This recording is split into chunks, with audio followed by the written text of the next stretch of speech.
WWE have taken over from the McMahon allegations to the Royal Rumble Premium Live event to the beginning of the road to WrestleMania. But believe it or not, AEW still does exist. It's just nobody actually cares about it. But they had a show this Saturday. They had a show that went head to head with the Royal Rumble. Not quite sure what Tony Khan is thinking. Saturday shows just do not work, especially when you're going head to head with the Royal Rumble or night one of WrestleMania. For me, if Collision is going to work, if Collision is going to improve, then I think it needs to be moved to another day during the week. But as of right now, that is not the case. It's not being moved. It's on Saturday. Therefore, here is your Saturday night AEW Collision review from the 27th of January. This one was weird in the sense, well, maybe not weird, because we get a lot of AEW matches like this, a lot of AEW shows like this, but it was literally 6 jobber matches, 6 matches where you knew the winner was obviously going to win, and then we had one match in the main event where it could have went either way. So yeah, let's get into it. The first match was the Blackpool Combat Club versus Shane Taylor Promotions. I'm not too sure who's in Shane Taylor Promotions. I think it's Lee Moriarty and some other guy who I've never heard of. But of course the Blackpool Combat Club are going to win. Moxley and Claudio Castagnoli get the victory to nobody's surprise ever. Moxley puts the sleeper hold on and the guy passes it. Hardly surprising. Anyway, up next, AEW International Championship match. Orange Cassidy defending against Commander. I mean, Commander's, I don't think he's ever won a match on TV. So he ain't going to beat Orange Cassidy. He isn't going to win the AEW International Championship match. Just another one-sided match. And they can try and make the match competitive. They can try and, make both guys go 50-50. But you know the winner. You know who's winning this. And of course, Orange Cassidy does win it. We had the Kingdom come out with Roderick Strong. Commander did a run across the ropes. Did some mad flip to the outside. Got back in the ring. He ate an orange punch from Cassidy. I don't know if this is a rib or if they're just trying to make like Roman Reigns look shit because Roman Reigns does the Superman punch. But at least Roman Reigns, I don't think the Superman punch looks good. But when you're getting punched by a guy that's like 6'3", 6'4", 250 pounds, 260 pounds, whatever Roman Reigns weighs, like the physique of Roman Reigns, I can accept that. I can go, right, that's a deadly fucking punch. But you look at Orange Cassidy, man. This guy's knocking out nobody. This guy couldn't knock out a wank, man. Never mind knock out a wrestler. So I just don't buy the orange punch. I've never bought the orange punch. It's a load of shite. It's a joke. It's almost like Orange Cassidy is a joke wrestler. It's like Tony Khan is just ripping the piss out of the business by having this guy, have massive undefeated streaks and long title reigns and winning every match with a knockout punch. It's an absolute joke. Anyway, whatever. He sucks. Up next, we have Lady Frost versus Maria May. Again, another match where we know who's going to win. Maria May just came into the company. She's Tony Storm's right-hand chick, I guess. She's Tony Storm's backup buddy. Not slave, but I don't know. I wish she was my slave. McMahon's slave. But she's Tony Storm's fucking right-hand general or whatever. And you know she's going to beat Lady Frost because nobody knows who Lady Frost is. I've never seen Lady Frost before. But she just totally decided not to sell a German suplex for some reason. Maria May wins with the Mayday. Slams her down.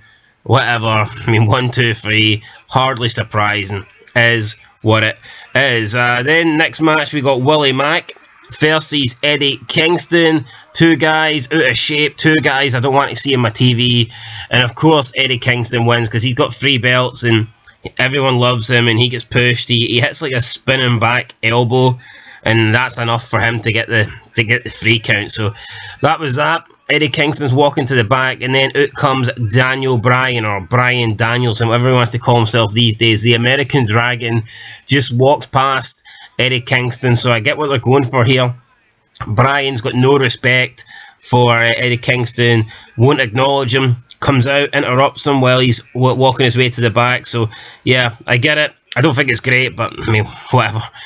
Bryan then beats some old Japanese guy. Yuichi Natagata runs and hits him with the flying knee, the Danielson knee, whatever he calls it in bloody AEW. Then after the match, he shakes the hand of the Japanese guy, walks up the ramp and doesn't look at Eddie Kingston, pays more disrespect to Eddie Kingston, and Eddie Kingston's just sitting on commentary crying about how Daniel Bryan is being disrespectful towards him. I think Eddie Kingston's disrespectful to the business. I think portraying this fat fuck as a triple champion is very disrespectful. So yeah, I don't like it. Anyway, up next we had Brian Cage backstage. He says that Cage wouldn't. He says to Hook that Cage wouldn't be the FT Championship wouldn't be relevant without him. Some shit like that. I don't care. Hook then calls out Cage. He says anytime, any place. So we're going to get Hook versus Cage. I mean, look at the size of Cage. Look at the size of Hook. This Cage guy should rip him limb from limb, but we all know that that's not going to happen, and that Cage will lose because Hook has to be put over because he's Taz's son. Fucking lame. Up next with Serena Deeb versus some woman. Never heard of her. Her name's Robin Renegade. Serena Deeb beats her in like 3 minutes. Then cuts a crap promo. She says that she's back for a few reasons. Firstly, she's going to elevate the women's division. Secondly, put wrestling back into All Elite Wrestling. And third, she's back to be a champion. So Serena Deeb thinks that she's going to elevate women's wrestling by being a good wrestler. She thinks she's going to put Elite into the wrestling back into All Elite Wrestling just by wrestling. This is the definition of someone that doesn't know what they're doing. How can so many people be actual wrestlers but not have a fucking clue what makes wrestling successful? It's larger than life characters. It's always been larger than life characters. Serena Deeb coming out and putting on a German suplex and then locking someone in a sharpshooter ain't going to do shit. Alright, Serena Deeb ain't going to do shit. She's on, I don't know if she's on the wrong side of 40, but she looks fucking old. There's nothing interesting about her. She's not overly attractive. There's no redeeming qualities about Serena Deeb as a professional wrestler, and that's not harsh, that's just the absolute truth. She can wrestle, but who cares? Who the fuck cares? Okay, Lance Storm could wrestle. He was a boring bastard and he didn't draw any money in wrestling. He's not a legend, and I don't want to use Lance Storm as an example, but I had to. Can't really think of any. Well, I can think of loads of people, but Lance Storm's just my go-to guy. So yeah, Serena Deeb. Yeah, can she wrestle better than the majority of people in AEW? Yeah, of course, but does it matter? No. I mean, wrestling doesn't matter.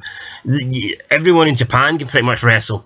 So what's the deal? You could bring... Does that mean if you bring everybody from Japan over to AEW, it's going to be great? No, because these people can't connect with the audiences. They can't speak English. They can't cut promos.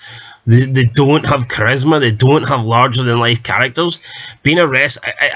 It baffles me how people in the wrestling business don't understand that just wrestling isn't going to do shit for your career, isn't going to make you popular, isn't going to get you over. I mean, will it get you over with the small amount of people at AEW in the crowds? Yes, but what's that going to translate to? That's not going to translate to millions of people watching, of course not. I mean, who gives a shit? You could be mega over with the crowd, but if the crowd's like 200 people, then what's that going to do long term? It's going to do absolutely nothing. Serena Deeb sucks. It is what it is. I can't believe I'm talking about it. I can't believe the Royal Rumble weekend's on and I'm talking about this shit, honestly. Right, Trios Escape match, FT Garcia versus House of Black. So, we get some table spots, escaping the cage. We're left with Aleister Black and Danny Garcia in the ring. Danny Garcia attempts to escape, but Julia Hart jumps up and she sprays the mist into his face, and then of course FTR can't do anything because she's a woman, so they just kind of like look at her awkwardly. And this is weird. It's like, if they're not going to have the men do anything to the women, then they just need to take women out of men's out of the situation. They need to just completely separate men and women, because it's so fucking dumb that a guy will just allow a woman to like cost him a match or cost him a championship or beat him up or screw his friends over, and he won't do anything because she's a woman. Let's say this is Buddy Murphy. He's already escaped the match. The match is over. If Buddy Murphy sprays mist into the eyes of Daniel Garcia, who's still in the ring wrestling, then you know Dax Hardwood's going to come over and Dax Hardwood's going to try and whip his ass. But because it's Julia Hart, he can't do anything. He just stands there like an absolute gimp, not being able to do anything because he can't put his hands on her. So it's fucking pathetic. That junky looking guy comes out. The meth head comes out. Mark Briscoe. slams the steel cage door in Black's face, and then Garcia manages to jump down and his feet hit the ground first. So Garcia and Black were having like a race to see who could escape. Black was going through the door, Garcia was climbing over the cage. Garcia hit first, and that was it. Look, the steel cage match was alright. It was a bit of fun. There were some big moves in it. It was entertaining, I guess, somewhat entertaining. It was, I get it why Tony Khan done it. Big match, Royal Rumble weekend. He's trying to give the AEW fans something. But I think this rating's going to be shit. I would have delayed it. I would have just taken the L this week, accepted that you're not going to beat WWE on the weekend of the Royal Rumble, and I would have saved this match for next week or something. He did it this week. I mean, the match was okay. It was probably the only thing that was okay about this show, because everything else sucked. So therefore, I'm going to give it a 1 out of 10.